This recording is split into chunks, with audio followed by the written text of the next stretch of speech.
Halo Sinekrip, balik lagi sama gua Rashid Hari. Ya jadi kayak yang udah sempat dibahas ya di ending review Final Fantasy VII kemarin, bulan ini gue masih ada utang satu lagi nih, memenuhi request review dari donatur setia Sinekrip. Siapa lagi kalau bukan Mas Arzi ya, yang selalu datang dengan request unexpected dia. Jadi silakan kalau teman-teman juga pengen request review yang ajaib, yang nggak bisa diduga sama kami host Sinekrip, silakan join member di Tir La Familia. Oke, kali ini yang mau dibahas adalah sebuah film Indonesia, dan seingat gue ini pertama kali ya, first time member La Familia itu nge-requestnya film Indo. Biasanya tuh film-film yang lain, mostly sih Hollywood ya, atau mungkin Bollywood beberapa juga yang di cover sama Arya. Tapi kalau film Indo seingat gue baru sekarang. Tapi ingatan saya itu ingatan ikan, jadi mungkin nggak tepat ya. Tapi keep it coming guys. Gue seneng kalau misalkan ada yang request film-film Indonesia, terutama film-film lawas ya, termasuk yang mau gue bahas sekarang, yaitu ada Kiamat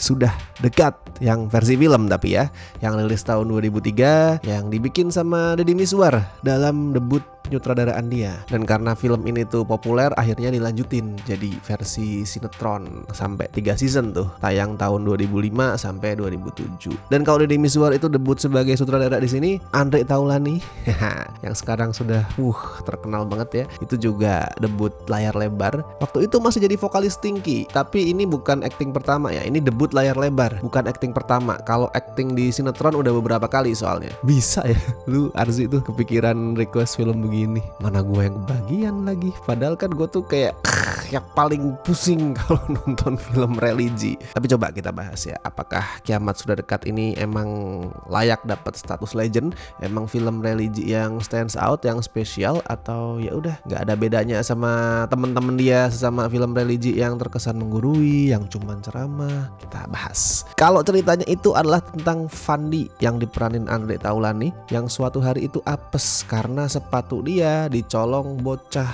yang namanya tuh Saprol. Nah tapi keapesan itu malah bikin dia ketemu dan jatuh cinta sama Sarah ya. Ini adalah anaknya Haji Romli yang diperanin Deddy Mizwar. Ya dari part awal ketemunya Fandi sama Sarah nih, lu udah langsung bisa ngeliat sebenarnya hal-hal yang khas 2000-an banget. Mau itu hal yang positif atau hal yang negatif. Ada dandanan Y2K di adegan konser pada saat bandnya si Fandi itu main manggung. Terus overall look dari filmnya juga sangat sinetron ya, dalam tanda kutip tuh sinetron banget. Itu sebenarnya term yang kayak sekarang overuse buat gue nggak terlalu suka term itu. Sinetron banget, FTV banget, sekarang udah terlalu dipakai untuk hal-hal yang sebenarnya nggak sesuai. Ngelihat film yang kayak klise dikit dibilang wah sinetron banget, FTV banget. Nah itu buat gue overuse. Cuman kalau Kiamat Sudah Dekat ini emang bener sinetron banget dari looknya ya, gue bilang looknya. Soalnya sinematografinya itu super simple, color gradingnya juga nggak yang terlalu artistik yang dibikin-bikin gimana. Semuanya simple, sangat-sangat sinetron. Tapi itu emang sesuai zamannya. Jadi gue nggak bisa bilang look sinetron itu adalah kekurangan, enggak. 2003 ini rilisnya loh. Itu era dimana film Indonesia baru bener-bener mulai bangkit lagi. Ibaratnya bayi itu,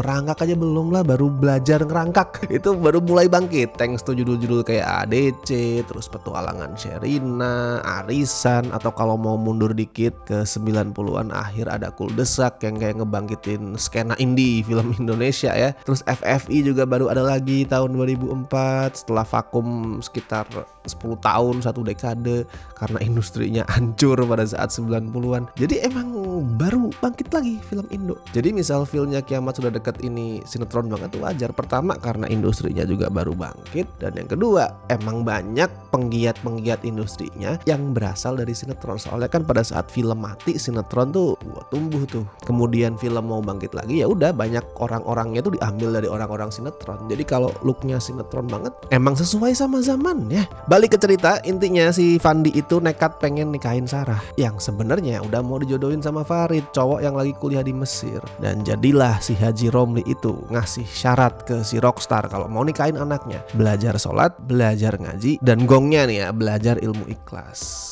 Tapi ya jangan lo ngarep sama romansnya ya. Ini gue warning dulu nih buat yang mungkin belum pernah nonton, mungkin karena terlalu muda dulu belum lahir, jangan lu berharap sama elemen romance film ini. At least jangan lu berharap romansnya itu sesuai dengan generasi sekarang lah. Gue sebenarnya paham apa yang dimaksudkan sama film ini ya, karena dia itu film religi, makanya Fandi sama Sarah kan nggak bisa dibikin pacaran, nggak bisa dibikin berduaan karena bukan muhrim dan lain-lain. Cuman pertanyaan gue, apa nggak ada cara lain buat ngebangun koneksi mereka? Soalnya practically mereka tuh masih orang asing men, disuruh surat-suratan kayak atau apa gitu. Ini bener-bener mereka nih orang asing. Sepanjang film itu durasi sekitar 100 menit lah, 100-105 menit. Fandi dan Sarah itu ngobrol seupil doang. Di sini Fandi lebih banyak ngobrol sama tukang es krim daripada sama cewek yang gitunya dia cintai sampai dia tuh rela belajar agama. Bisa-bisanya jatuh cinta tuh dari mana?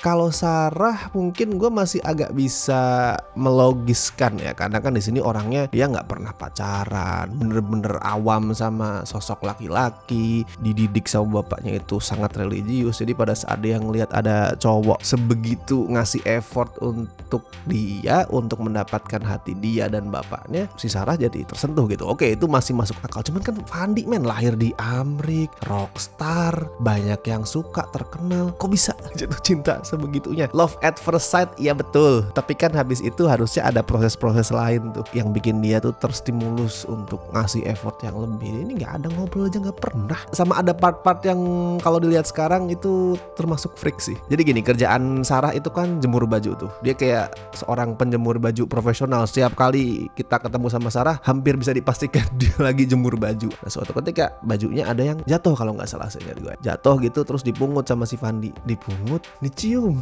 Mesum banget anjing. Ini dia kayak maling itu loh, maling jemuran yang nyolongin kanjut-kanjut cewek, diambil terus. Waduh, buset.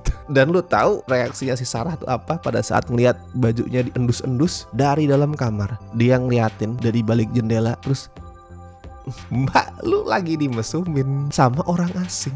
Kenapa lu malah horny? Ya itu tapi karena kiamat sudah dekat berasal dari masa lalu ya. Produk dari era yang udah lalu. Jadi ya sudahlah. Tapi at least gue enjoy karena cast-nya mainnya bagus. Deddy Mizwar dengan persona Pak Haji ala sinetron bulan puasa SCTV yang udah kita kenal bareng ya. Itu enak untuk ditonton as always. Terus Dwiki Riza yang jadi Saprol juga asik. Dan Andre emang gak kelihatan kayak baru debut film di sini si Andre tuh. Jadi kayaknya emang berbakat depan kamera. Wajar makanya di saat sekarang tuh sangat-sangat sukses ya, jadi komedian, jadi host, jadi YouTuber. Karena emang dari dulu, dari pada saat muda nih main Kiamat Sudah Dekat, belum ada 30 kalau nggak salah umurnya, itu emang udah kelihatan berbakat di depan kamera. Gue nggak bilang ini acting yang award worthy atau gimana, enggak, tapi sebagai seorang vokalis, musisi, apa yang dikasih lihat Andre di sini udah cukup lah buat gue. Nggak kelihatan kaku. Sama yang asik juga adalah soundtracknya. Nah ini yang dibikin sama the legendary Cosi Pratama ya. Lagu-lagunya tuh tipikal rock 80-an 90-an lah, yang masih agak-agak nyerempet ke hair metal, dan cakep lagunya, catchy, enak buat didengerin. Setiap kali ada musik muncul di film ini tuh gue enjoy. Walaupun penggambaran kehidupan rockstarnya konyol banget. Kan di sini kan rockstar digambarkan sebagai sosok yang tidak mengenal agama, serba maksiat. Tapi penggambarannya waduh, malu-malu banget gue bilang tuh. Mungkin karena biar nggak terkesan mempromosikan hal maksiat ya. Jadinya nggak digambarkan dengan realistis. Cuman ya itu tadi terkesannya tuh malu-malu banget maksiatnya sampai kerasa konyol. Jadi kalau lu bayangkan kehidupan rockstar yang penuh maksiat tuh kan apa sih, mabok gitu, make apalah. Di sini gambaran kemaksiatan para rockstar adalah genjreng-genjreng sambil pacaran, pelukan sama cewek-ceweknya yang pakaiannya tuh ngebuka aurat. And that's it, nggak ada kacang, nggak ada apalah, sebatas ciu abah, genjreng-genjreng aja. Ini mah orang nongkrong di Siskamling juga begitu, nggak usah rockstar. Pertanyaannya, apakah sebagai film religi Kiamat Sudah Dekat ini bisa mendorong penonton yang tidak religius untuk tobat? Jawaban gue sih enggak ya. Ya orang beda-beda, mungkin ada di suatu tempat di sana yang nonton film ini terus langsung wow Allah maafkan hamba gitu. Tapi kalau gue sih enggak ya. Masalahnya adalah penggambaran karakter non religius di film ini itu terlalu konyol dan nggak believable. Nggak bikin gue nih ya sebagai kalangan penonton non religius itu ngerasa ada kedekatan, terus mikir wah gue ngerasa tersindir nih, ngerasa terwakili sama karakternya. Oke, gue tobat tuh nggak ada perasaan kayak gitu. Contoh misalkan ya ortunya si Fandi tuh yang adalah orang sukses, pengusaha kaya, pernah tinggal lama di Amrik, pokoknya mantep banget hidupnya, kaya raya banget, mendadak langsung tobat cuman karena denger sepik-sepik ngibul si anaknya yang ngomongin tentang kiamat. Terus langsung mereka, ayah, ibu, jangan-jangan kita masuk neraka.